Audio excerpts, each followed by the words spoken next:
उत्तर भारत के पहाड़ी इलाके में बसा एक गांव था, चंद्रपुर। यह गांव प्रकृति की गोद में बसा था, लेकिन इसके ठीक पीछे फैला हुआ था एक डरावना, सघन और रहस्यमयी जंगल, जिसे लोग शापित जंगल कहते थे। बुजुर्गों के अनुसार उस जंगल में सैकड़ों साल पहले किसी तांत्रिक ने काली पूजा की थी और उसे रोकने के लिए गांव वालों ने उसे जिंदा जला दिया। मरते समय उसने शाप दिया, जो भी इस जंगल में रात बिताएगा वो कभी वापस नहीं आएगा। गांव का एक युवा लड़का था, विवेक। पढ़ा लिखा, समझदार, लेकिन अति आत्मविश्वासी। वह मानता था कि यह सब सिर्फ अंधविश्वास है। एक दिन उसने गांव की पंचायत में सबके सामने घोषणा कर दी, मैं उस जंगल में जाऊंगा और पूरी रात वहां बिताऊंगा।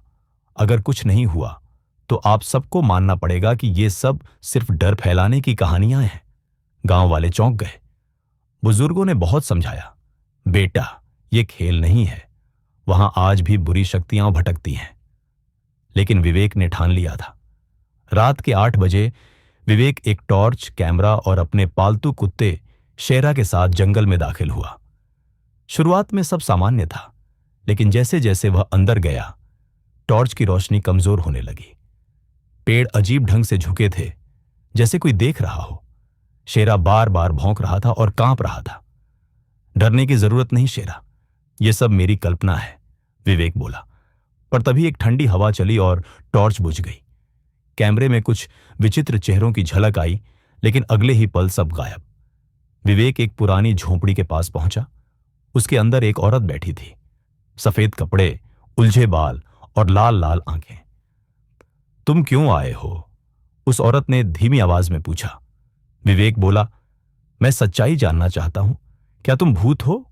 औरत हंस पड़ी। मैं आत्मा हूं, लेकिन भटकती हुई। मुझे जलाया गया था, निर्दोष होकर। तुम्हारे जैसे लोग सच्चाई को साबित करना चाहते हैं, लेकिन मेरे दर्द को समझना नहीं चाहते। विवेक चुप हो गया। उसे पहली बार डर से ज्यादा पछतावे ने घेरा।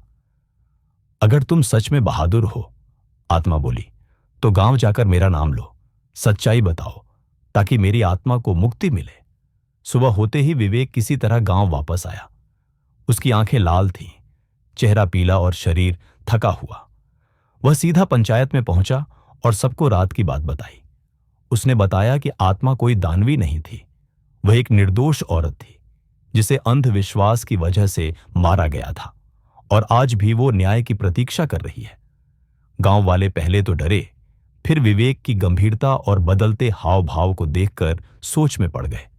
गांव के बुजुर्गों ने जंगल के बाहर एक स्मृति स्थल बनवाया और हर साल उसकी आत्मा की शांति के लिए पूजा करने का संकल्प लिया। कुछ महीनों बाद विवेक को एक सपना आया। वही औरत अब शांत चेहरे के साथ बोली, धन्यवाद, अब मैं मुक्त हूं।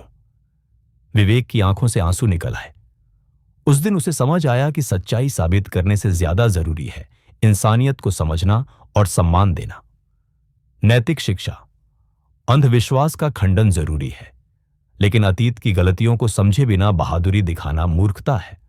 हर आत्मा को न्याय चाहिए, और सच्चा साहस उसमें है जो दर्द को पहचान सके, न कि उसे नकार दे। प्लीज गाइस, हमारे चैनल को सब्सक्राइब कीजिए और लाइक करना न भूलें।